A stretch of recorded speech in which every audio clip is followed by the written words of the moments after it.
Hello, good evening, everyone. How are you doing? It's a wonderful Friday afternoon, and I want to thank you for coming and participating on the 19th episode of Employee Engagement Live.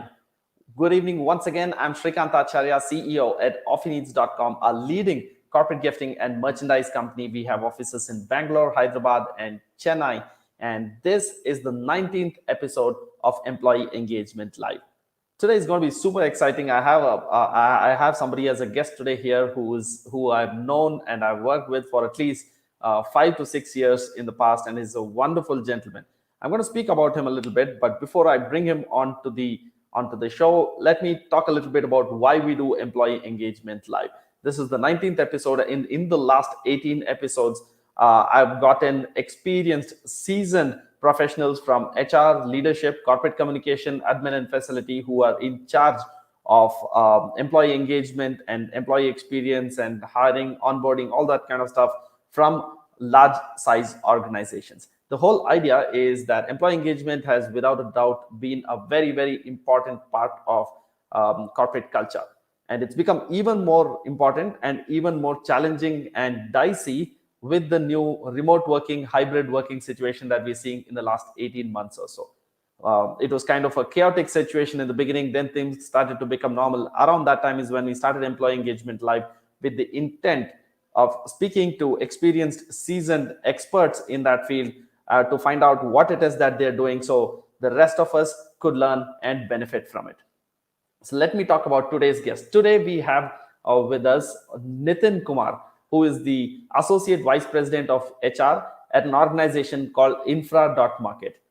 He's got totally about 15 plus years of experience across different companies. He started his career as an HR officer in JSW Steel, and then went on to work with Infosys for 12 long years till 2019. He was a HR manager at Infosys, and then he worked at CSG, and currently he's the associate VP for human resources at Infra Market. Infra Market is a India-based technology company which is trying to change the way construction and real estate companies procure materials for their projects. If you're active on the startup scene, you'll see that Infra Market is making a lot of news and a lot of exciting things happening in that situation. And I'm going to be speaking about a lot of action that Nitin is a part of. But what Nitin is really at his heart is an absolute fitness enthusiast. He's an active runner, a cyclist, a trekker, and he's very passionate about social work. So let me bring Nitin onto the stage and talk more about that to Nitin. Nitin, welcome to the 19th episode of Employee Engagement Live. How are you doing today? Thank you, Shrikant. I think I'm doing amazing. It's a thank God it's Friday. It's a pleasant evening to be talking to Yeah. you. Awesome. So let me ask the first question I ask every guest on my episode. What, according to you, Nitin, is employee engagement? It's an interesting question because employee engagement as a topic can differ from person to person. Yeah. How they pursue that topic as well. If you look at it, I think many people think employee engagement means it's happiness, or many people pursue employee engagement means it's employee satisfaction. For many people, employee engagement is the fun activities which happens in the Yeah. office. But I think that's not the employee engagement. Employee engagement for me, the connect an employer has with the organization towards the organization vision, goals, and how he or she is driving that vision towards the organization. I think that's employee engagement. From that perspective, I'm sure I think many people would have heard Gallup, the way they measure it out to the engaged, disengaged, partially engaged, passively engaged. So I think we need to understand it's a holistic way of looking at it, how employee behave, connect with the organization, that's engagement. Just Right. to talk it a little more, right? I've read a lot about the research. The highly engaged workforce that lead to more profit, that lead to more productivity, and you have a better revenue and better satisfied employees. That means I think this is an important question for any organization, that you Yeah. need to have an engaged workforce. And at the same time, I think there is one more research which I just want to point out. Well-being is connected more towards the engagement. Again, I think it's an important statistics when 89% of organization which talks about the engagement with the well-being, their organizations are more retained. I think they want to continue with the organization as a whole. Right, right.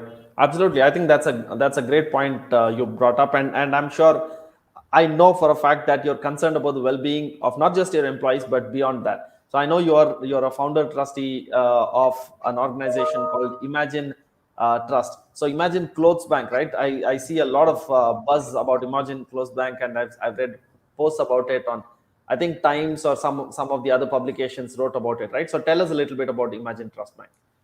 So Imagine Clothes imagine, Bank. yeah, I think I come from a MSW background where I've done my Yes. master's in social work itself, and I choose to be an HR professional. By heart, I always wanted to contribute back to the society, and it's not that it just started today. Me and Vinod, one of the founder trustee, we actually ran a clothes bank when I was in a college. I was 19-year Okay. boy, and Vinod, another 20-year boy, and we ran an independent clothes bank for 2 years when we were college students.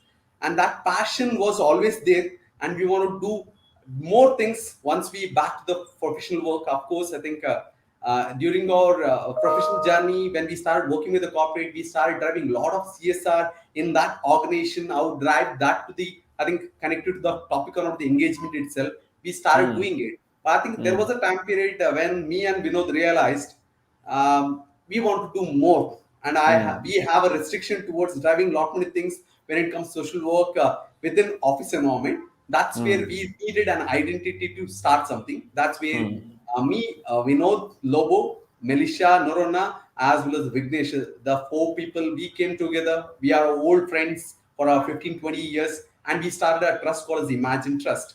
And we have been doing a lot of shadow work, which may not have heard about it. We were trying to lot many things from the education.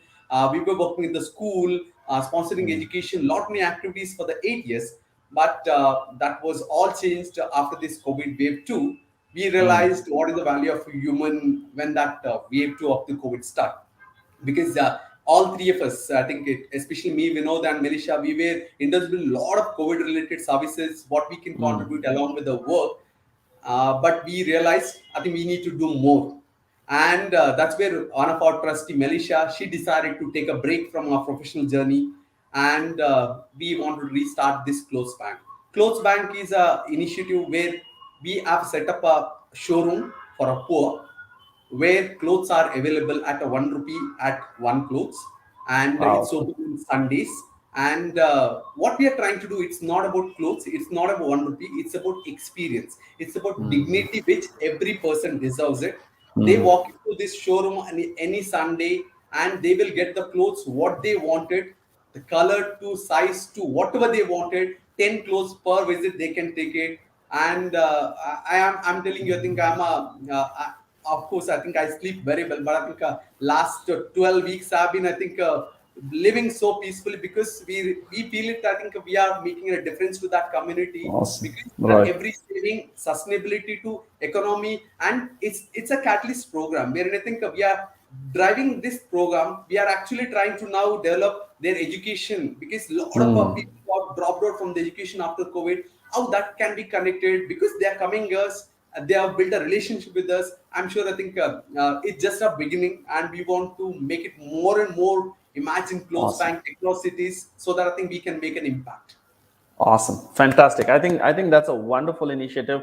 For those of you who are watching, check out. I think the URL is theimaginetrust.org. Is that correct?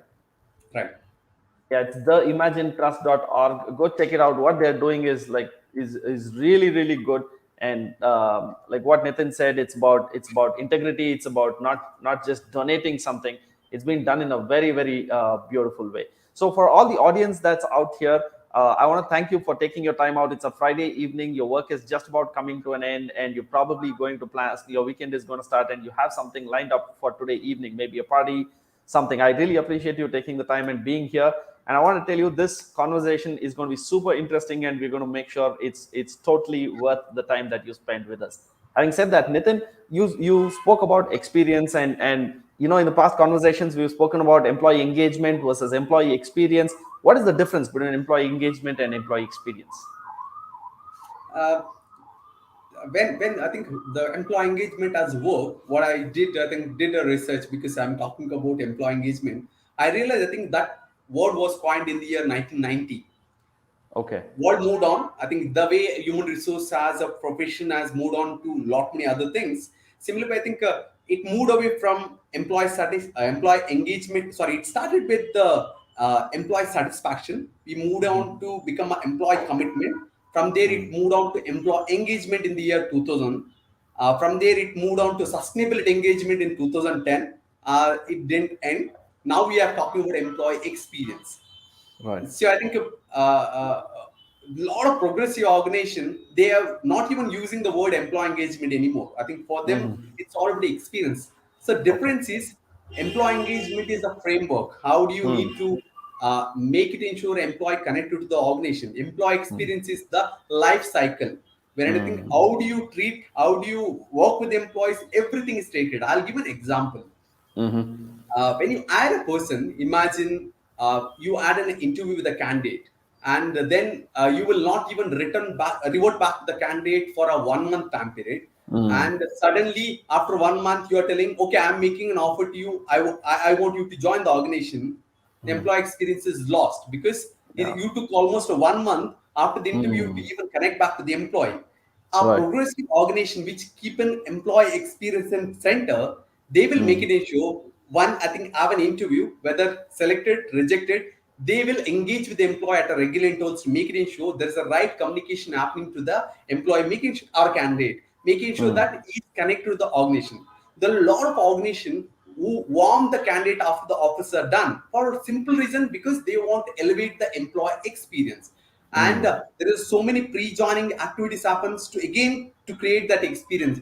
Day Right. one being a lot of awesome experience which is given in the lot of organization. I think I worked with you, Shrikant Anabrati, creating an employee joining kit. It's for Yeah. that reason. It's because to elevate that experience. I think Yes. delivering the employee joining kit to a home on a day one with the Yeah. laptop, I think they are like elated because Yeah. they see, I think, my organization is caring about it. But I think it doesn't stop about just about the hiring. It starts from there. The experience which is created after they join the organization, from there to their learning experience, their career journey experience, the promotion experience, engagement experience, communication experience, till they leave the organization. There are all, I think, majority progressive organization do their separation process also has a experience. That means I think it should Right. not be a bottleneck. A person leaving is also an experience because the Yes. person is a brand ambassador. Even after he leave the organization, he will say, I think I work for this organization. Awesome. I left for a number of reasons, but I think this is the great place to be. You will become a great ambassador. He's the net promoter for the organization. From that perspective, employee experience all about, I think, the kind of centric initiative, the make it ensure, I think, your employees engage. What you try to do it, I think that makes an impactful journey. And I'm sure, I think, every organization is looking at it. And you look at it, I think a lot of organization now, even HR designation is derived as an employee experience expert, head of Yeah. employee experience. A lot of those things coming in because they realized we can't be living in old shadow work. I think we need to come back and do things which make a difference from the future perspective. Absolutely. I think very, very well said. I think you covered a lot of points there, and experience is what matters. And especially I think it's more relevant in these times where we are working in a distributed environment, and people are working from home, people are working from different locations.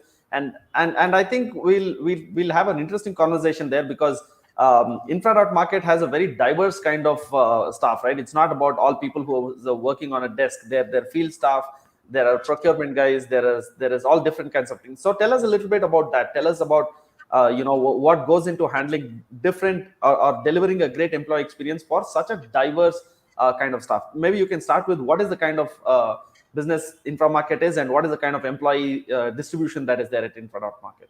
Absolutely. I think Infra Market has been a roller coaster journey for me.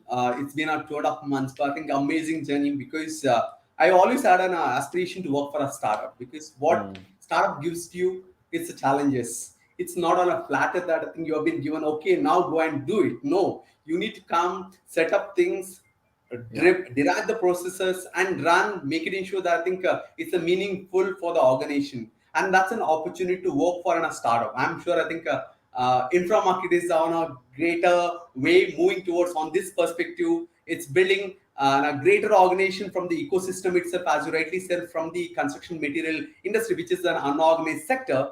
Yeah. You would have heard, I think, seen on a post recently, Forbes had put us on a cover Featured. page in that we Yeah. are becoming an Amazon of construction materials. So I think Awesome. that's a lot. That's a lot on about the ambition of the organization. But at the same time, we need to realize this the manpower which is required for setting up this kind of organization, it's very unique. I've never seen an organization which will have a kind of a manpower required.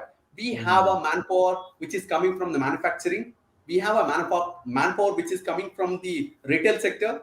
I have Mm. manufacturing coming from the or manpower coming from the IT sector, because Mm. it's an organization. We are not just developing a supply chain, we are developing a tech driven organization which will solve the future problems. From Right. that perspective, I'm sure I think you will be able to relate the engagement what I can apply to an Yeah. IT organization versus the non-IT. It need to be very different, because Yeah. you cannot come up with an engagement philosophy or experience philosophy in a straightforward way. I think you need to look at it, I think, holistic way, how we can look Yeah. at it, and of course, I think apply it in a that differential matter. From that Right. perspective, as I said, I think it's not just buck stop here, and I think we are growing, and more challenges coming. At the same time, I think we are looking forward to build the future organization, future talent which doesn't even exist. I'll give an example. Yeah. I think we started hiring people from the graduate engineering trainees from colleges. Mm-hmm. Earlier, their aspiration was joining big builders, because Mm. that's where the majority civil engineers will go. I Right. think this year their aspiration is joining Infra Market. Next Mm. year, we want to make it ensure majority people should be like, it should be in a race, telling that I want to join a Infra Market because that's a place to be building their career. I think Right. when we move toward that direction, I think it's a real sign that I think we are building a future organization which building a right ecosystem, and we are building a right experience for the people. That's where I think people want to join us. Right. Awesome. Awesome. I think you've given, there are so many questions that's running in my head. So before I get to that, let me thank all the audience here. I see a lot of people have joined in from Facebook, from LinkedIn, and from YouTube. Bhavya, Dhanraj, Prasad, Amit Raj, Shashi, Gautam, thank you for joining, and thanks for your wishes. I want all of you, I'd like all of you to take a pen and paper, make notes, because this is going to be interesting. And if you have any questions, I see Shashi has already asked a question. And if you have any other question, please put it there. I'm going to try to point it to Nitin, and let's see what comes out. So Nitin, one of the things which you mentioned is that when you go to an educational institution or an engineering college, the aspiration of the students is that I want to join Infra Market. So what kind of employer branding or talent management branding goes into making that happen? Tell us like the top three things that you need to do to say that the candidates should say, hey, I want to join this organization. Uh, so if you look at it, I think as an organization, we are evolving organization. We may not have done too much of talent branding as of now, but I think Mm. what I truly believe in, which I've done it in the past organization too, it's the influencers. We need to identify the right influencers within the Mm. organization. It is not by designation. It's about, I think, somebody who is highly engaged, a passionate individual who believes in this is the place to be, this is the organization. And when Mm. we identify those influencers, maybe Mm. on an element of training which may be required for them to understand how to use your potential to be a brand ambassador for this company. Mm. And when you identify that kind of influences, they will be your mouthpiece, they will do your communication, they will be your positive influencer, they will do Yeah. positive impact initiatives, they will drive more than the what is expected from their role. This is what Yeah. highly engaged employees all about. When you build this kind of a talent pool, what happens? You need not do. There is no marketing dream required, because Yeah. this team will do that positive impact in the social media to society, to family, friends, everywhere. They will talk about the organization. It's Yeah. it's just, it's not a magical wound that I think you can do it on a day one. or in a month. I think it will happen as a course of action. I truly believe when I think every organization is looking forward to do that kind of element. And I know I think a lot of my friends who are working in a product organization wherein they showcase employees in such a way that I think who are driving lot many things, whether it is CSR, whether it is diversity, whether it is wellness, whether it is communication, whether it is lot many other things. They showcase it, and I think these are the people who come and do lot many things for the organization, and their core job is not this. Their core job is day-to-day job. They will be developers, they will be quality guys, they will be facility guys, whatever they want to do it. But I think passionately they want to drive these things.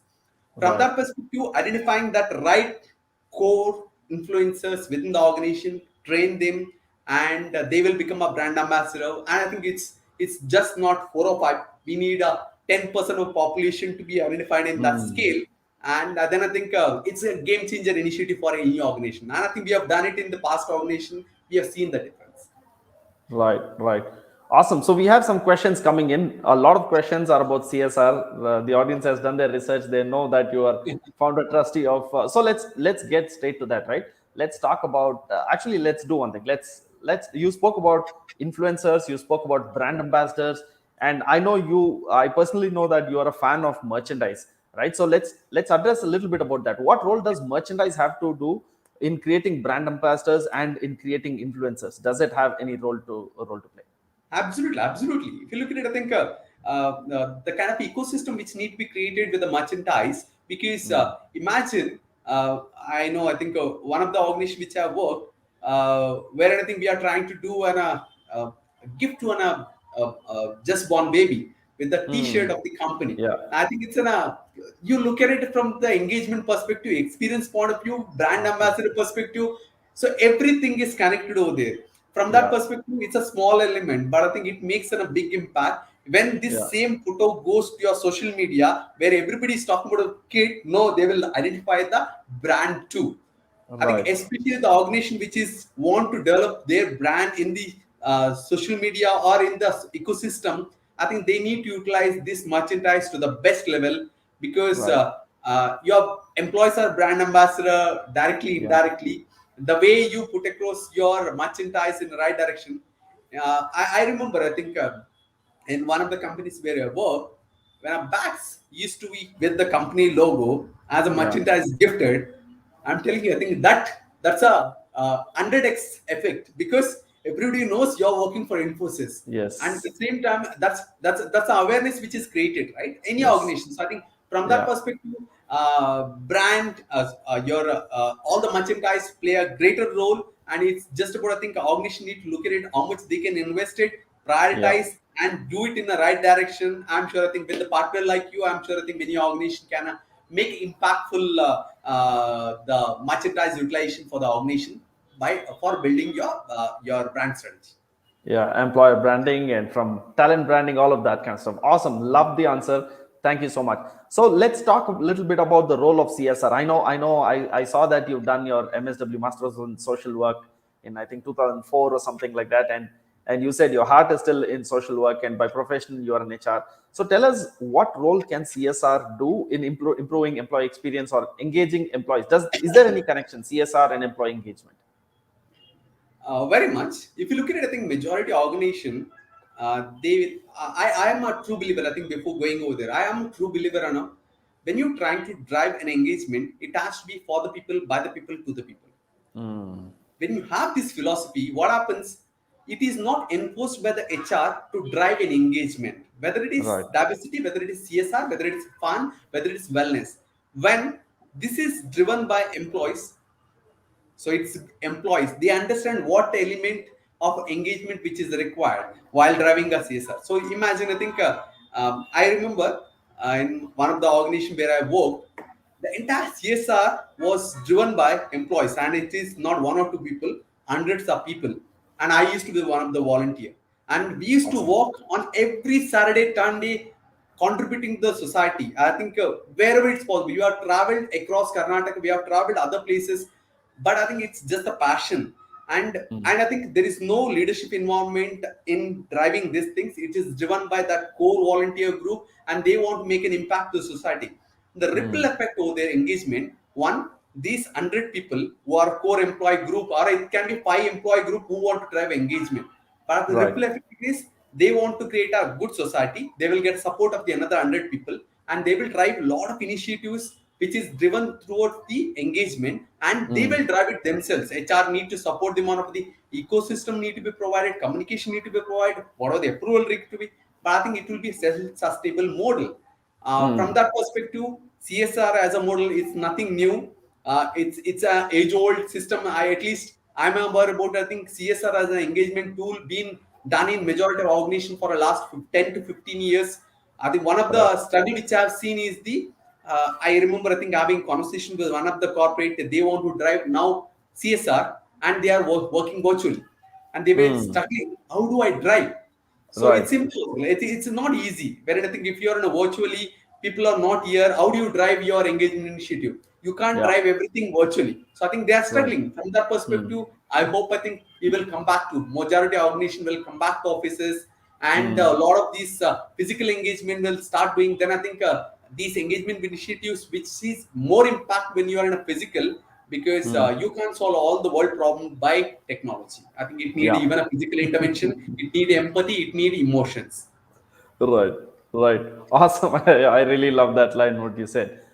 So there are plenty of questions that I see. Everybody is asking about what CSR, what is the best CSR initiative. You partially answered a lot of the questions. Bincy is from my team from Off Needs, and she's got a pretty interesting question. It says in most of the companies, CSR program is done once in a year. Do you have any plan or strategy where every month their employees should do some program where the employees will get some connection with social responsibility and awareness? So I think when you have a calendar approach towards CSR, which is driven by Hmm. HR, then it is a tick mark programs. Hmm. Okay. Instead, it need to be, as I said, for the people, by the people, to the people. They will Hmm. realize employees will come up with the agenda. I look at it Hmm. a charter. They will come Hmm. up with their own charter, telling that this is what we want to drive it. Whether it's education, whether it is on a part of the helping an organization on raising fund or Hmm. any other programs. I think they will come up with the agenda. Whether they Hmm. want to do it 1 time, 5 times, or 10 times, leave it to them. You don't Right. make and enforce them just because there is an agenda on about the what organization want to do. Then I think it will become a tick mark initiative. I think Right. they will be sure about it. This is the tick mark initiative, not coming from art. When I think Right. organizations start building this kind of a channel of the CSR, wherein I think the organization need to give a funding what is required, right? Because majority organization Hmm. need to contribute 1% of their profit to the corporate social responsibility. It's just about the Hmm. right strategy. Somebody need to guide them. This is the funding available. How you want to channelize, please do it. Instead of the Hmm. contributing the entire money to Chief Minister Relief Fund to Prime Minister Relief Fund, I think it's just the right strategy required. At the same time, if you look at it, there are so many new CSR platforms which has come in. Actually, they grab a lot of money from the corporate to drive this thing, and I think which is fine. I think it's a business model. But at the same time, I think employees will be happy to drive this themselves if it is Hmm. funded, communicated very properly, and leadership environment. I have seen this difference in Hmm. my past organization. When a CSR is driven by a leader, Hmm. automatically a lot of people get attracted because Hmm. it's leadership by example. When I think a Right. leader is talking the tone which is required, I want to make a difference to the society. Everybody follow them, and they will do a meaningful work. So from that Right. perspective, it should not be a push; it should be pull. Hmm. Right. Absolutely. Don't make it a tick mark activity. Let the employees, come up with an idea, come up with a strategy, and the execution. I think that's a brilliant idea. I have an interesting question here from Amit Rai. He's asked on LinkedIn, what is the best practice to measure employee experience? Common practice is employee survey. Any other ways? He's asking for inputs. See, if you look at it, I think traditionally, to understand the employee experience, we've always done employee satisfaction survey. Hmm. But I think where it failed when it started, we started doing it once in a year because Hmm. annual survey is rolled out. Then it takes 3 months to get the data, another 3 months to come up with the action plan, and another Hmm. 6 months to implement. By then, employee has forgotten what feedback he or she has given. So I Right. think from that perspective, it's just rather than that one annual survey required, which need to be more constant, technology driven, so that I think it's instant action plan is taken in prompt over there, so that people feel it. I gave a feedback. people have taken action. It's not about HR, Right. right? It's about manager, Right. it's about management. Everybody needs Mm. to take accountability towards the ESAT survey, which is rolled out within an organization. But I think what Mm. I've seen, I think there are progressive organizations, they have moved on from the yearly to quarterly. They don't believe Mm. in on driving yearly. I think they are doing it now, this kind of a service on quarterly. There are Mm. organizations drive it even a weekly service. Mm. It's moodometer. And then I think if a decathlon or more can do moodometer to test what is the customer experience, it is not difficult for an HR organization or an organization to test Right. what is the mood of the employee. It can be one question, Mm. it can be two questions. I'm sure I think that's a gauging what employees feeling or employees Right. experience. I'm Mm. sure I think a lot many things can be tried. I think there are more startup need to come in from the startup ecosystem to solve this engagement as a holistic problem statement, and there is a bigger opportunity to solve for it. And with the more technology coming in, innovation happening in that space, I think many of these problems other than the engagement survey you can still solve it. But I think it's Mm. not just an engagement survey, it's all about the engagement philosophy of the organization. Do you have an open door policy? Do you have the right employee connect sessions within the organization to gauge Mm. what's happening, what's the experience? And it's about, I think, all the programs. Once you roll it out onboarding, do you have a mechanism to understand your experience level when it comes to onboarding? Do you have a Mm. program to evaluate once you roll out a compensation program? Understand what's been the experience. So every program can be analyzed on a part of the keeping in mind the experience rather than the waiting for quarterly or annual survey. I think it needs to be Mm. done instantly at regular Yeah. intervals, making sure it's impactful, meaningful for everybody. Right, right. Awesome. I like it the fact that you said you use the word modometer. Decathlon is a fantastic example where at the checkout counter you say, "Are you happy or are you unhappy?" And that's instant, right? And you see right there behind them saying, 90% of the clients I do said not that know they. how do they use the data. That's a secondary. I'm That's hoping, I think second. they are using this data for the analytical purpose. It's very important Yeah. because data makes the very important things on what can be changed from the. I'm sure I think Yes. it's proven in the world itself how data can lead towards making lot many changes from the decision making perspective. If they are Right. using this analytical input to make decisions, then I think it's awesome. Yeah, absolutely. I think there are a lot of R&R, rewards and recognition technologies, which are coming in, which will ask you every alternate day, every 3 4 days, random questions. How you feeling today?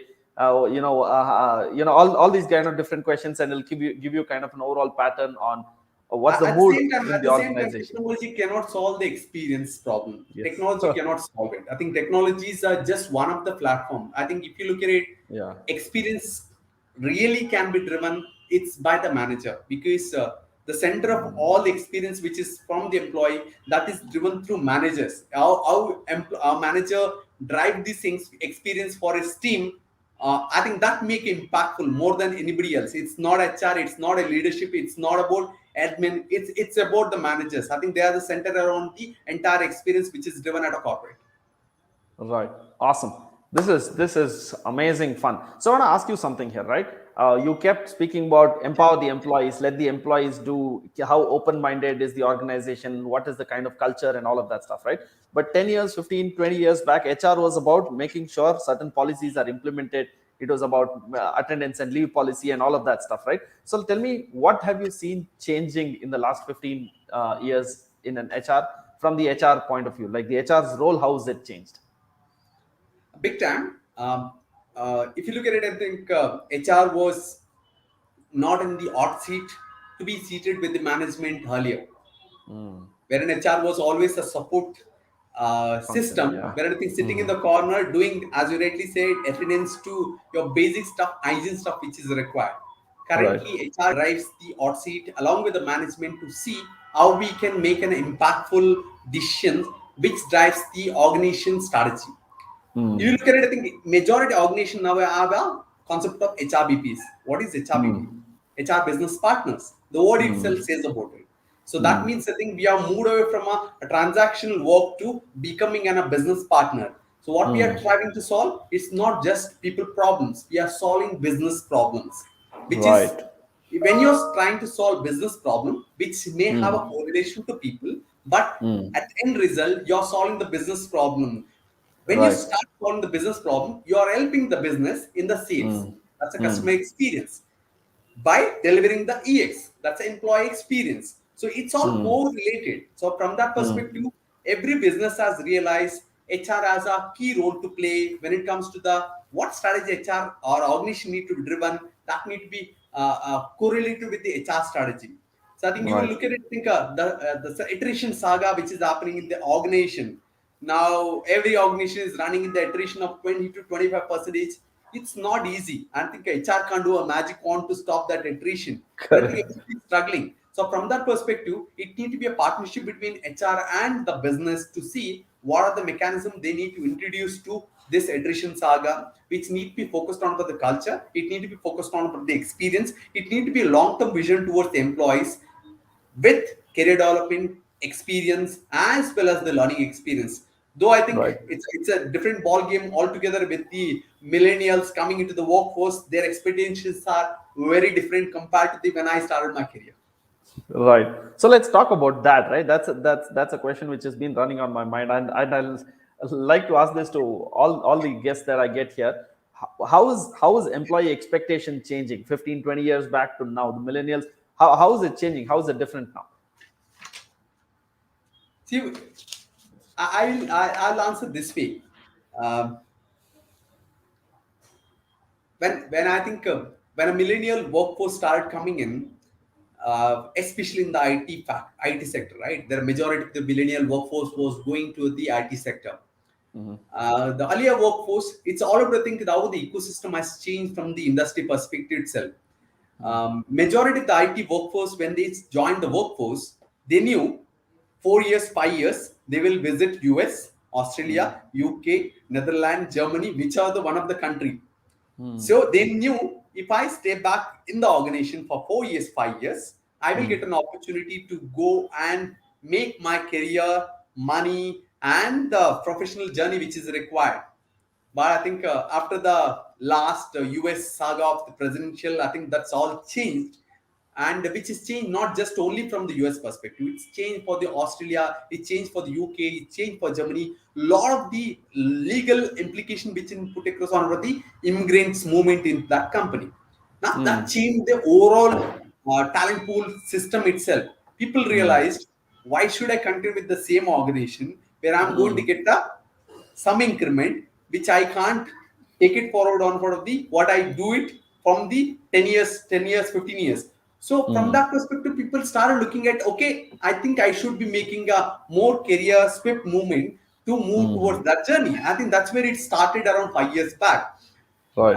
But last 2 years has been it's a different problem altogether when it comes to the attrition challenges. I think it's the millennial or whether it is the other workforce, I do not know. But I think challenge started on for the they saw opportunities which existed because of the you look at it, I think last 1 year, how many startups become a unicorn? It's a Yeah. huge number in India. From that Yes. perspective, the opportunity became multiplied.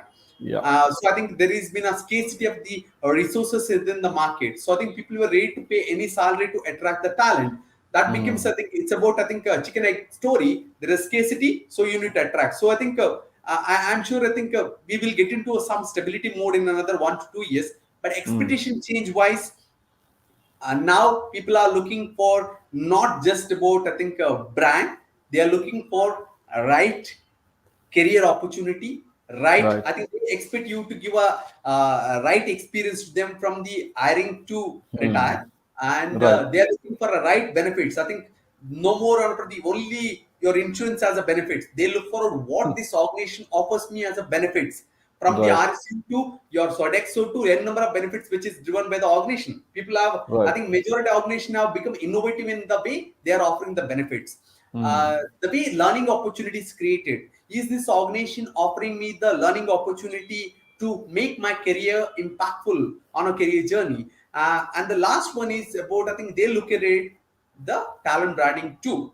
Any tech Yeah. savvy organization or people who are joining, they will first look at it Glassdoor reviews, Ambition Box reviews. Okay, what has been the experience of other people? Then only they will make a decision whether I should join this organization or not. From that Right. perspective, I think it's a shift in the kind of a talent pool which is coming in, and I strongly feel 1 to 2 years it will get stabilized, and Mm. I think the world will move on accordingly. Talent pool also will get stabilized on for the current talent war which exists in the market.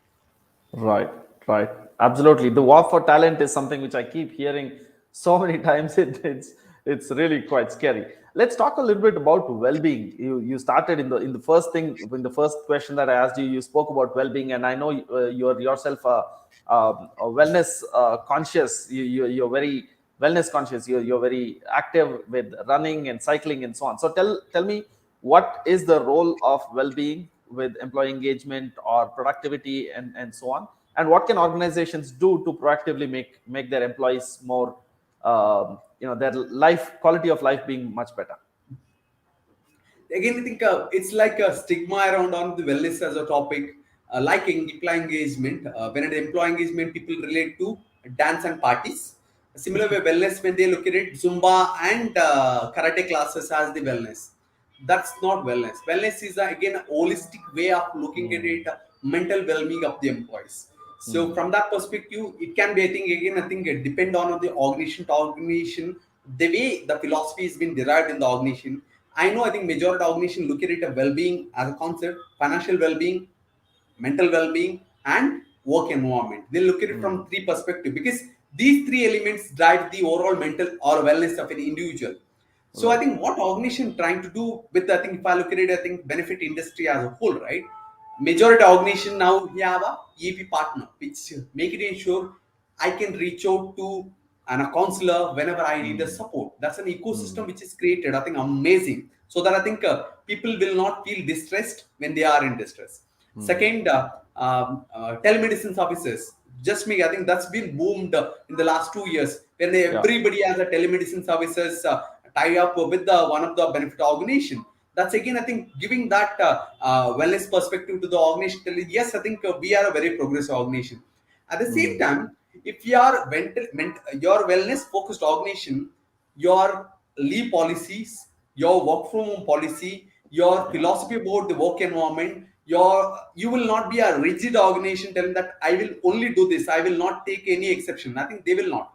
I Mm, like the concept where I think a lot of US organization they have a me day, they have a once in a quarter 1 day off, so that people get come out from the burnout, which I think people have mm, been working from very long time period, last 2 years working from home. So I think there are a lot of innovative stuff which has happened on from the wellness perspective because mm, it cannot be just about just doing one Zumba activities or mm, some fun activities done on a team call. Then I think people are all well. No, that doesn't drive the mental wellness. So I think right. wellness is driven by holistic approach towards the just like engagement.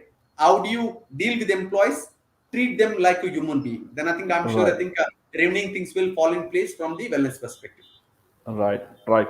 Awesome. This has been a fantastic conversation. I think we are coming to the end of the session. Let me take one more question, and in case anybody from the audience has any question other than CSR, I actually have an interesting question here from Ganesh from Facebook. He says, is CSR done for one actual cause or company marketing or both? I know your take on that, but I'd love to hear it still. Can you just repeat the question? Ganesh is asking on Facebook, is CSR done for when companies do CSR? Is it done actual to address a real cause, or is it a company or a brand marketing activity, or is it both? It depends upon the company philosophy. Right. I have been part of these CSR groups in my past experience, and Mm, I know I think the passion of these volunteers was not to make the company famous. It's right. just about the root cause to go and make an impact to the society. Right. Imagine, I think I've been part of a group which we have done your building toilets at a North Karnataka. There have been Mm, time period where there have not been any toilets in that areas.